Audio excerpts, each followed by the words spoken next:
इंद्रियां सारियां नूं गुरमत द्वारा अपने काबू विच रख लेना। फिर आउंदी उन्मनी अवस्था। उन्मनी अवस्था आउंदी तुरिया अवस्था, जिहड़ी सारियां नालों उपरली अवस्था है। इस तरह तुरिया अवस्था सतगुर ते हर जान ब्रह्म ज्ञान की 7ਵੀं भूमिका है यह तुरिया अवस्था। सो तुरिया अवस्था का जिक्र पहला भी सुनिया, आप जाके अगे भी श्रवण करांगे। फिर दूसरी अवस्था आ जाती है दूसरे तरीके नाल, जिहड़ी खेचरी हुण जपजी साहब चो लै लैंदे आ। ये खेचरी अवस्था भूचरी जपजी साहब विच भी हैगियां ने। खेचरी अवस्था जिहड़ी हुंदी है ये सतसंगी पुरुष की हुंदी, जिवें हुण तुसीं सतसंग विच बैठे हो, इहनूं धर्मखंड कहंदे ने।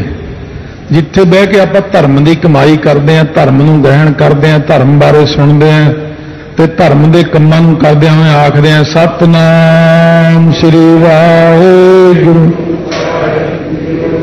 सतनाम श्री वाहिगुरू साहिब जी, सतनाम श्री वाहिगुरू, सतनाम श्री वाहिगुरू साहिब जी, सतनाम श्री वाहिगुरू।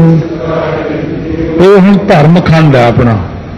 इत्थे जिन्ना मर्जी धर्म कमा लो, सेवा कर लो, सिमरन करी जाओ, कीर्तन कथा सुनी जाओ, ये सारा धर्मखंड है। ये सतसंगी पुरुष की अवस्था है खेचरी। ते भूचरी अवस्था जिहड़ी आ वो भी अपने कोल ही है, वो सेवक की अवस्था है। जिवें कोई सत्संगत विच पहले दिन आया है जां आउंदिआं नूं कई महीने भी हो जाण, वो सेवक नहीं बनया हाले तक, क्योंकि उन्हें हत्थी कोई सेवा ही नहीं की। जब तक हत्थी सेवा नहीं करता, दसबंध भी नहीं करता, माया पक्षों भी शरीर पक्षों भी वो सेवक नहीं बन जाता, उदों तक आप उन्होंने सेवक नहीं गिनते। सेवक की अवस्था जिहड़ी यही जी भूचरी अवस्था जिहड़ी है, सेवक की अवस्था, इनू की कहते हैं, ये हैगा ज्ञान खंड। धर्मखंड का इहो धर्म, ज्ञान खंड का आखो कर्म। ये ज्ञान खंड विच आ जाते हैं सेवक सारे। सो सत्संगत तो बहुत ज्यादा है, इत्थे लखां बंदा भी आ सकता है, पर सेवक जिहड़े ने वो इन्हां तो घट होंदे। जे लख बंदा बैठा है, लख बंदे चों 5000 जां 10,000 ही सेवक निकलणगे। 90,000 बंदा सिर्फ आया मत्था टेकण, 10,000 बंदा सिर्फ सेवा करनी आया। हम परसेंटेज के हिसाब नाल वो ज्ञान खंड दे विच आके सेवक बन जाते हैं। इस तो बाद जिहड़ी अवस्था अपनी आउंदी है खेचरी भूचरी, फिर आउंदी है जिहड़ी चरचरी। चरचरी अवस्था किन्ना दी हुंदी है? ये अवस्था तीजी है सिख दी। पहला तो सत्संगी बनया, फिर आके सेवक बनया, फिर हुण तीजे नंबर ते उहनूं चाओ उठ खड़िया भी अमर संचार हुंदा, हर महीने मैं भी छक ला, हुण उहने भी अमर छक लिया। ये चरचरी अवस्था च आ गया, इहनूं सिख कहंदे ने। ये कहने सरम खंड, सुख दा खंड। जदों आके अमर छक लैंदा, गुरु वाला बन जाता है, सेवक भी रह गया वो, तो सत्संगी भी है। ये नहीं कि वह सत्संगी पुणा मिट जाना, सेवक पुणा मिट जाना, नहीं, ਉਹਦੇ ਅਹੁਦੇ ਉਹਦੇ ਕੋਲ ਹੀ ਨੇ। ਉਹੀ ਗੁਰਸਿੱਖ, ਉਹੀ ਸਿੰਘ ਹੈ, ਸਿੰਘ ਦੀ ਪਦਵੀ ਲੈ ਗਿਆ। ਹੁਣ ਸਿੱਖ ਬਣ ਗਿਆ ਸੀ ਪਹਿਲਾਂ, ਫਿਰ ਸਿੰਘ ਬਣ ਗਿਆ, ਸਰਮਖੰਡ ਦੇ ਵਿੱਚ ਆ ਗਿਆ। ਤਾਂ ਪਹਿਲਾਂ ਉਹ ਸਤਸੰਗੀ ਬਣਿਆ ਸੀ, ਸਤਸੰਗੀ ਤਾਂ ਬਣਿਆ ਹੀ ਰਹੇਗਾ। ਫਿਰ ਉਸ ਤੋਂ ਬਾਅਦ ਉਹ ਸੇਵਕ ਬਣਿਆ ਸੀ, ਸੇਵਕ ਉਹ ਬਣਿਆ ਹੀ ਰਹੇਗਾ, ਅੰਮ੍ਰਿਤ ਛਕ ਕੇ ਭਾਵੇਂ ਸਿੰਘ ਬਣ ਜਾਏ। ਪਰ ਇਹ ਨਹੀਂ ਹੁੰਦਾ ਕਿ ਹੁਣ ਅਸੀਂ ਸਿੰਘ ਬਣ ਗਏ, ਖਾਲਸੇ ਬਣ ਗਏ, ਹੁਣ ਅਸੀਂ ਨਹੀਂ ਟੋਕਰੀ ਚੱਕਣੀ, ਹੁਣ ਅਸੀਂ ਸੇਵਾ ਨਹੀਂ ਕਰਨੀ। ਇਹ ਗੱਲ ਨਹੀਂ ਹੁੰਦੀ। ਅਵਸਥਾਵਾਂ ਉਹਦੇ ਵਿੱਚ ਉਵੇਂ ਹੀ ਰਹਿੰਦੀਆਂ ਨੇ, ਕਿਉਂਕਿ ਇਹ ਆਮ ਸੰਸਾਰ ਵਿੱਚ ਤਾਂ ਹੁੰਦਾ ਕਿ ਮੈਂ ਹੁਣ ਸੀਨੀਅਰ ਬਣ ਗਿਆ, ਹੁਣ ਮੈਂ ਜੂਨੀਅਰ ਵਾਲਾ ਕੰਮ ਨਹੀਂ ਕਰਨਾ। ਪਰ ਭਾਈ ਜਿਹੜਾ ਨਵਾਬ ਕਪੂਰ ਸਿੰਘ ਸੀ, ਉਹ ਸੰਗਤ ਨੂੰ ਪੱਖਾ ਕਰਦੇ ਸੀ, ਘੋੜਿਆਂ ਦੀ ਲਿੱਦ ਹਟਾਉਂਦੇ ਸੀ, ਲੰਗਰ ਵਰਤਾਉਂਦੇ ਸੀ। ਜਦ ਉਹਨਾਂ ਨੂੰ ਨਵਾਬੀ ਮਿਲਣ ਲੱਗੀ, सारी संगत कहनी भाई साहब नवाबी चल के आई है, तुसी लै लो।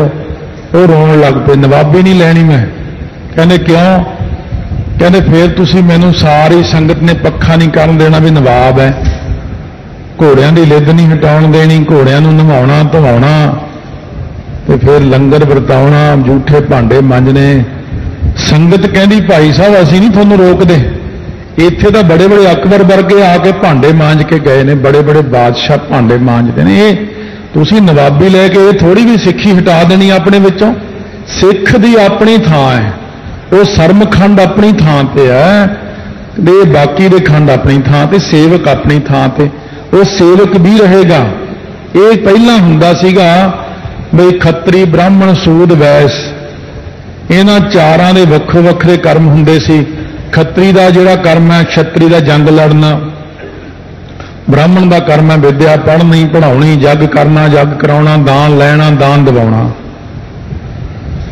हुण जिहड़ा सी वैश वो खेतीबाड़ी करते सी, जिहड़े शूद्र सी वो शूद्र बस बाहर रह भी तू झाड़ू देना गंदगी चकनी आ, तू अंदर नहीं वड़ना, तू अपवित्र है। गुरु नानक देव जी ने आए आके बराबर करता सब कुछ।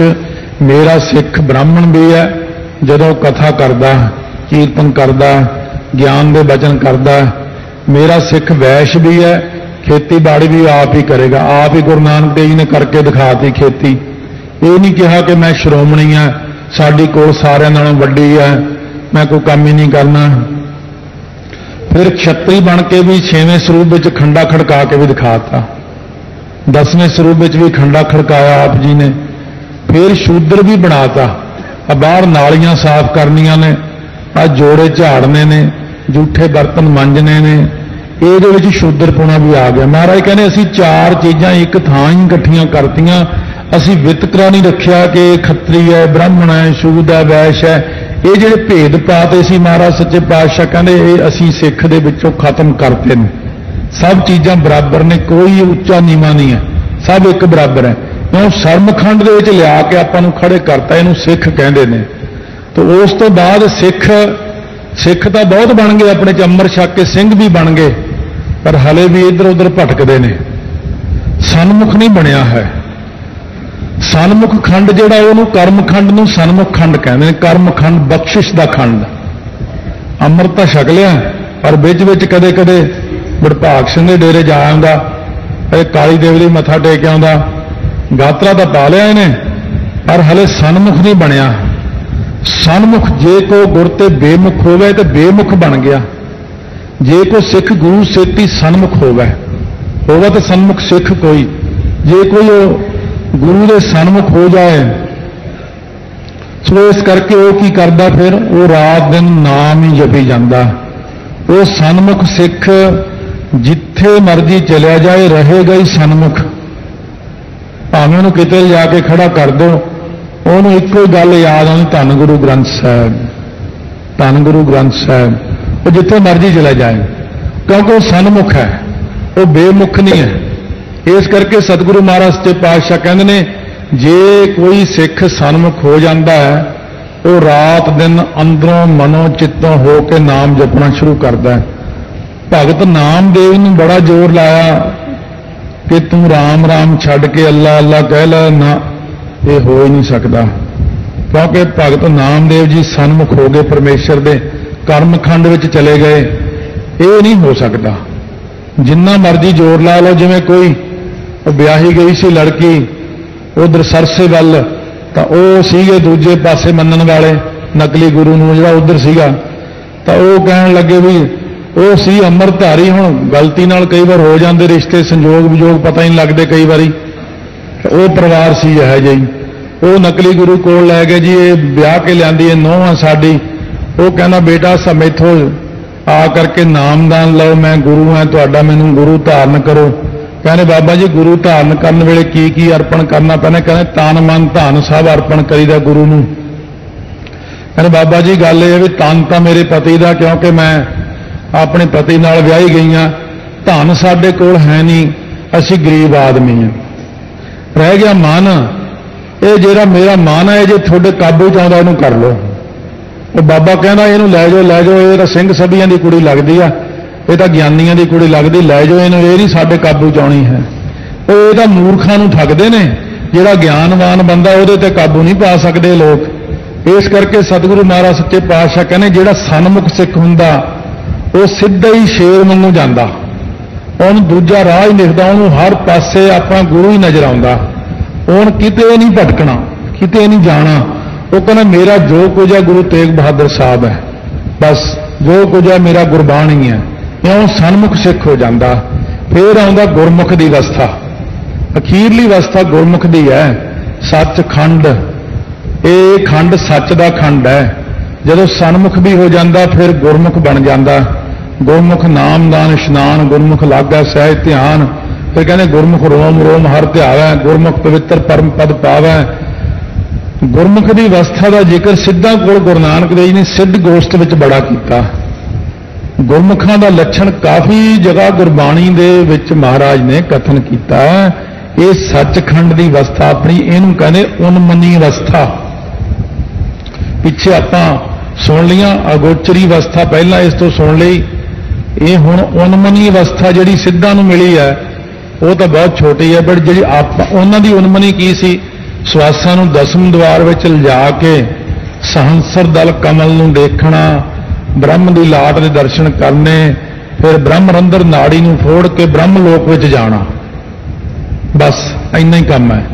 ਪਰ ਆਪਣੀ ਅਵਸਥਾ ਗੁਰਸਿੱਖ ਦੀ ਉਨਮਨੀ ਚ ਜਿਹੜੀ ਹੈ ਗੁਰਮੁਖ ਦੀ ਅਵਸਥਾ, ਸੱਚਖੰਡ ਵਸੈ ਨਿਰੰਕਾਰ, ਕਰ ਕਰ ਵੇਖੈ ਨਦਰ ਨਿਹਾਲ, ਤਿੱਥੈ ਖੰਡ ਮੰਡਲ ਵਰ ਭੰਡ, ਜੇ ਕੋ ਕਥਾ ਤਾਂ ਅੰਤ ਨਾ ਅੰਤ, ਤਿੱਥੈ ਲੋ ਲੋ ਆਕਾਰ। ਉੱਥੇ ਪ੍ਰਕਾਸ਼ ਹੀ ਪ੍ਰਕਾਸ਼ ਦੇ ਆਕਾਰ ਹਨ ਸਾਰੇ। ਕਹਿੰਦੇ ਇਦੋਂ ਗਾਂ ਮੈਥੋਂ ਵੀ ਕਥਨ ਨਹੀਂ ਹੁੰਦਾ, ਕਿਉਂਕਿ ਦੁਨਿਆਵੀ ਲੋਕਾਂ ਨੂੰ ਮੈਂ ਕੀ ਕਹਿ ਕੇ ਸਮਝਾਵਾਂ, ਉਹ ਕਥਨ ਕਰਨ ਤੋਂ ਹੀ ਬਾਹਰ ਹੈ ਸਾਰਾ ਕੁਝ। ਤੁਹਾਡੀ ਬੋਲੀ ਵਿੱਚ ਮੈਂ ਉਹ ਕੁਝ ਬੋਲ ਹੀ ਨਹੀਂ ਸਕਦਾ। ਅਕਹਿ ਅਵਸਥਾ ਹੈ, ਆਨੰਦ ਦੀ ਅਵਸਥਾ ਹੈ। ਉੱਥੇ ਆ ਕੇ ਤਾਂ ਜ਼ੁਬਾਨ ਬੰਦ ਹੋ ਕੇ ਇੱਕੋ ਗੱਲ ਕਹਿੰਦੀ, ਕਹੋ ਕਬੀਰ ਗੂੰਗਾ ਗੁੜ ਖਾਇਆ, ਪੁੱਛੇ ਤੇ ਅੱਕਿਆ ਕਹੀਆ। ਜਿਵੇਂ ਗੂੰਗਾ ਬੰਦਾ ਗੁੜ ਖਾ ਕੇ ਉਹਦਾ ਸਵਾਦ ਬੋਲ ਕੇ ਨਹੀਂ ਦੱਸ ਸਕਦਾ, ਇਹ ਉਹ ਨਾਮ ਦਾ ਸਵਾਦ, ਇਹ ਸਤਸੰਗੀ ਦੀ ਅਵਸਥਾ, ਇਹ ਸੇਵਕ ਦੀ ਅਵਸਥਾ, ਇਹ ਸਿੱਖ ਦੀ ਅਵਸਥਾ, ਇਹ ਜਿਹੜੀ ਸਨਮੁਖ ਦੀ ਅਵਸਥਾ, ਇਹ ਗੁਰਮੁਖ ਦੀ ਅਵਸਥਾ, ਇਹ ਆਪਾਂ ਕਹਿ ਨਹੀਂ ਸਕਦੇ ਕਿੰਨੀ ਕਿ ਵੱਡੀ ਅਵਸਥਾ ਹੈ। ਮੰਨੇ ਕੀ ਗਤ ਕਹੀ ਨਾ ਜਾਏ, ਜੇ ਕੋ ਕਹੇ ਪਿੱਛੇ ਪਛਤਾਏ, ਫਿਰ ਉਹਨੂੰ ਪਛਤਾਉਣਾ ਹੀ ਪੈਂਦਾ ਬਾਅਦ ਦੇ ਵਿੱਚ। ਸੋ ਇਸ ਪ੍ਰਕਾਰ ਮਹਾਰਾਜ ਨੇ ਗੁਰਮਤਿ ਅਨੁਸਾਰ ਇਹ ਆਪਾਂ ਨੂੰ ਪੰਜ ਪ੍ਰਵਾਨ ਦੀ ਪੌੜੀ ਰਾਹੀਂ ਉਪਦੇਸ਼ ਦੀ ਦਾਤ ਬਖਸ਼ਿਸ਼ ਕੀਤੀ ਹੈ। ਸਤਿਗੁਰੂ ਮਹਾਰਾਜ ਨੇ ਨਾਮ ਦੀ ਦਾਤ ਬਖਸ਼ੀ ਜਿਹੜੀ, ਇਹ ਸਾਰੀਆਂ ਅਵਸਥਾਵਾਂ ਨੇ। ਇਹੋ ਜਿਹੀ ਅਵਸਥਾ ਵਾਲਾ ਕੋਈ ਗੁਰਮੁਖ ਮਿਲਦਾ, ਕਿਉਂਕਿ ਜਿਨ੍ਹਾਂ ਦੀ ਅਵਸਥਾ ਬਣਨੀ ਸ਼ੁਰੂ ਹੋ ਜਾਂਦੀ ਹੈ ਉਹ ਫਿਰ ਬਹੁਤ ਘੱਟ ਨਜ਼ਰ ਆਉਂਦੇ ਨੇ, ਜਾਂ ਫਿਰ ਸੰਗਤ ਵਿੱਚ ਨਹੀਂ ਆਉਂਦੇ। ਜੇ ਆਉਂਦੇ ਨੇ ਤਾਂ ਲੁਕਵੇਂ ਬੈਠਦੇ ਨੇ, ਚੁੱਪ ਕਰਕੇ ਚਲੇ ਜਾਂਦੇ ਨੇ, ਕਿਸੇ ਨੂੰ ਆਪਣੀ ਅਵਸਥਾ ਦਾ ਜ਼ਿਕਰ ਨਹੀਂ ਕਰਦੇ ਨੇ। ਤਾਂ ਸਤਿਗੁਰੂ ਮਹਾਰਾਜ ਸੱਚੇ ਪਾਤਸ਼ਾਹ ਕਹਿੰਦੇ ਭਾਈ ਤੁਸੀਂ ਵੀ ਆਪਣੀ ਅਵਸਥਾ ਦਾ ਆਨੰਦ ਮਾਣੋ। ਇਹ ਅਵਸਥਾ ਤਾਂ ਇਉਂ ਕਥਾ ਵਿੱਚ ਸੁਣਾਤੀ, ਜਿਵੇਂ ਸੰਤ ਬਾਬਾ ਸੁੰਦਰ ਸਿੰਘ ਜੀ ਖਾਲਸਾ ਨੇ ਆਪਣੇ ਨਾਲ ਦੇ 8 ਸਿੰਘਾਂ ਨੂੰ ਪ੍ਰਤੱਖ ਦਰਸ਼ਨ ਕਰਾਏ ਪਰਮੇਸ਼ਰ ਦੇ, ਸਾਰਾ ਕੁਝ ਦਿਖਾਤਾ, ਕੰਧਾਂ ਬੋਲਦੀਆਂ ਦਿਖਾਤੀਆਂ, ਧਰਤੀ 'ਚੋਂ ਨਾਮ ਸੁਣਾਤਾ। 24 ਘੰਟੇ ਸਿੰਘਾਂ ਨੂੰ ਸੁਰਤ ਨਹੀਂ ਰਹੀ ਕਿੱਥੇ ਬੈਠੇ ਆ। 24 ਘੰਟੇ ਬਾਅਦ ਜਦ ਮਾੜੀ ਮਾੜੀਆਂ ਅੱਖਾਂ ਖੁੱਲਣ ਲੱਗੀਆਂ, ਕਹਿੰਦੇ ਮਹਾਰਾਜ ਉਹੀ ਅਵਸਥਾ ਰਹਿਣ ਦਿਓ ਕਿਰਪਾ ਕਰਕੇ, ਹੁਣ ਸਾਡਾ ਤਾਂ ਦੁਨੀਆ 'ਚ ਜੀ ਨਹੀਂ ਲੱਗਦਾ। ਮਹਾਂਪੁਰਸ਼ ਕਹਿੰਦੇ ਜਦੋਂ ਪਿਓ ਮੇਲੇ 'ਚ ਜਾਂਦਾ ਨਾ, ਪਿਤਾ ਬੱਚੇ ਨੂੰ ਮੋਢੇ ਤੇ ਬਿਠਾ ਕੇ ਮੇਲਾ ਦਿਖਾਉਂਦਾ, ਬਾਅਦ ਵਿੱਚ ਕਹਿੰਦਾ ਪੁੱਤ ਜਦੋਂ ਵੱਡਾ ਹੋ ਗਿਆ ਨਾ ਹੁਣ ਤੂੰ ਆਪ ਦੇਖੀ। ਉਹੀ ਗੱਲ ਹੈ ਭਾਈ, ਤੁਹਾਨੂੰ 8 ਘੰਟੇ ਦੀ ਜਿਹੜੀ ਮਸਤੀ ਦੀ ਅਵਸਥਾ ਦਿਖਾਈ ਆ ਨਾ ਆਨੰਦਮਈ, ਇਹ ਤਾਂ ਅਸੀਂ ਦਿਖਾਈ ਆ ਇਉਂ ਜਿਵੇਂ ਪਿਤਾ ਆਪਣੇ ਪੁੱਤਰ ਨੂੰ ਮੋਢੇ ਚੱਕ ਕੇ ਮੇਲਾ ਦਿਖਾਉਂਦਾ। ਹੁਣ ਤੁਸੀਂ ਆਪ ਮਿਹਨਤ ਕਰੋ, ਆਪ ਮਿਹਨਤ ਕਰਕੇ ਇਸ ਅਵਸਥਾ ਤੱਕ ਆਓ। ਹੁਣ ਤੁਸੀਂ ਇਹ ਨਹੀਂ ਕਹਿ ਸਕਦੇ ਕਿ ਅਵਸਥਾ ਹੁੰਦੀ ਨਹੀਂ।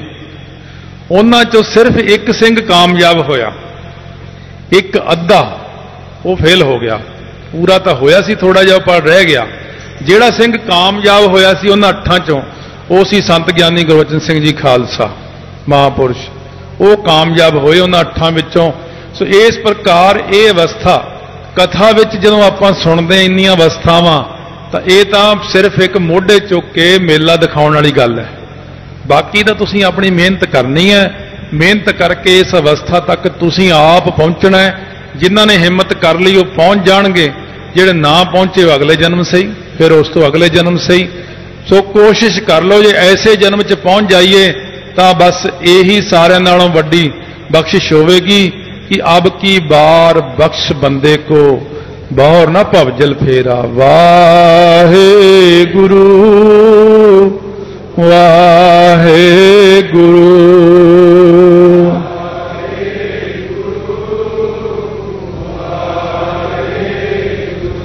वाहे गुरु वाहे गुरु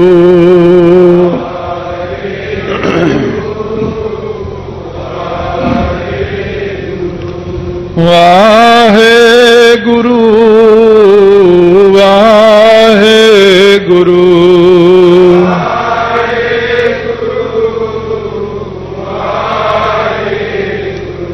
वाहे गुरु वाहे गुरु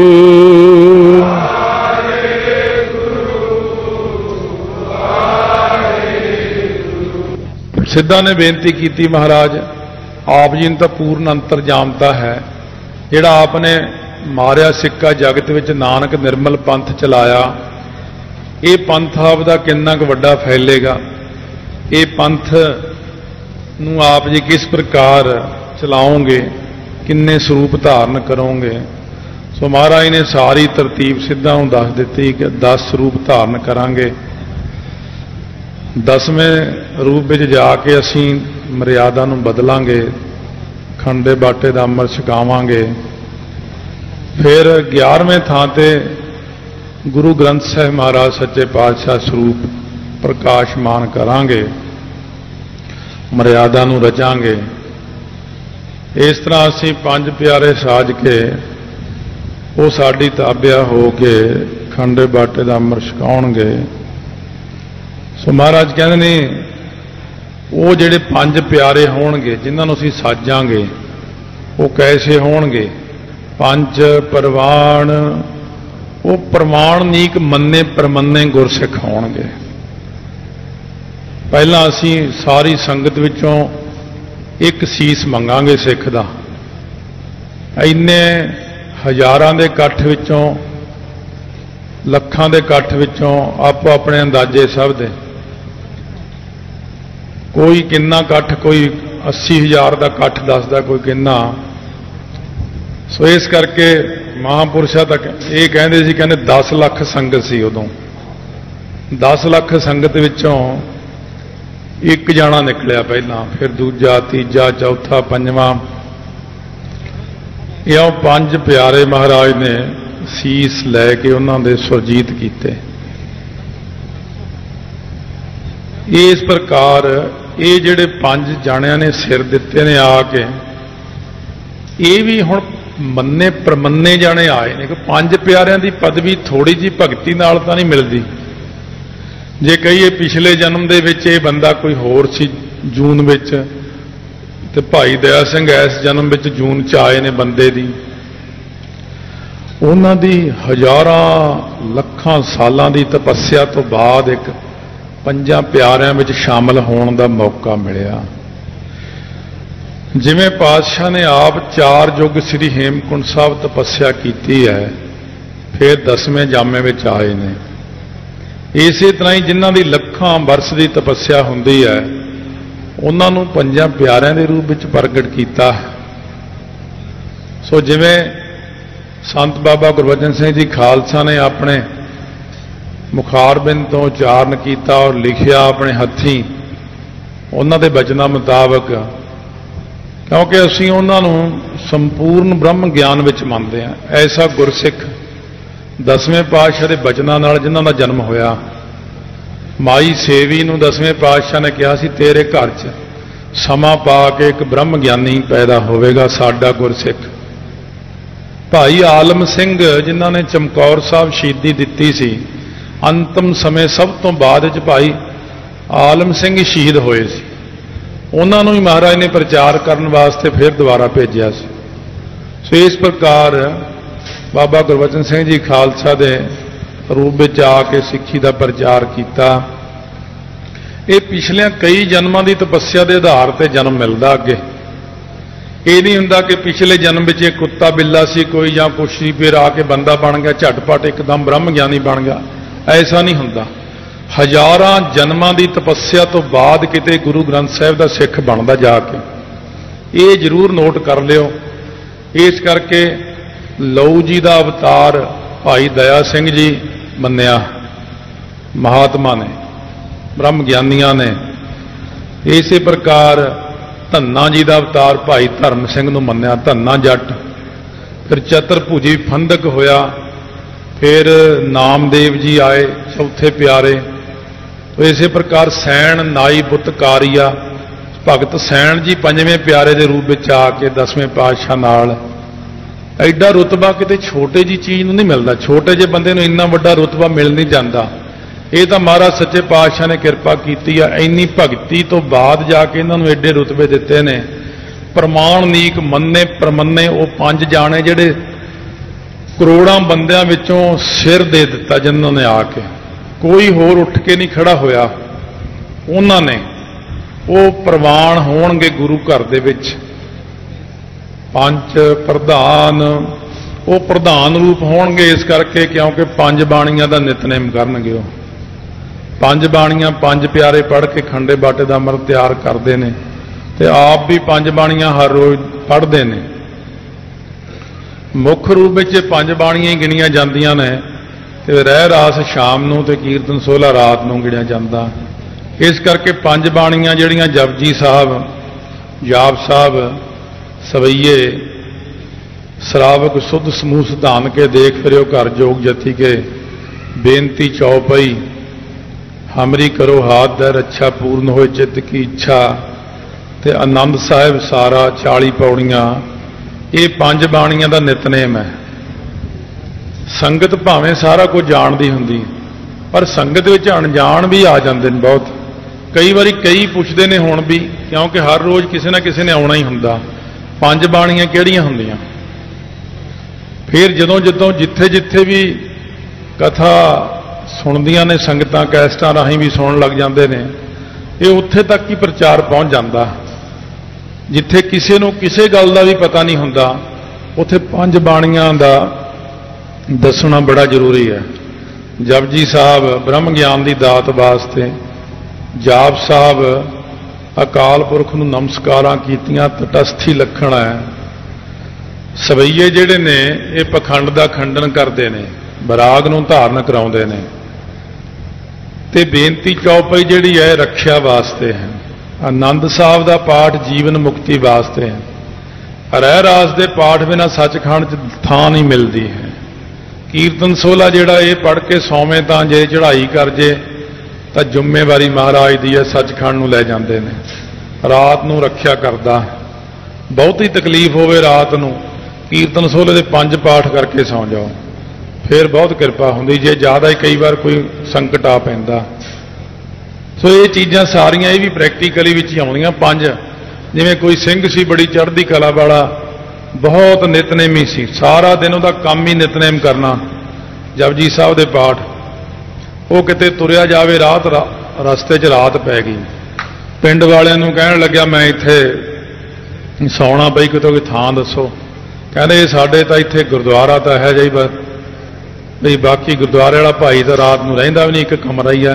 आ एक साध का डेरा हैगा जो उत्थे सौना सौ जो उत्थे कमरे हैगे। वो सिंह उत्थे चलिया गया।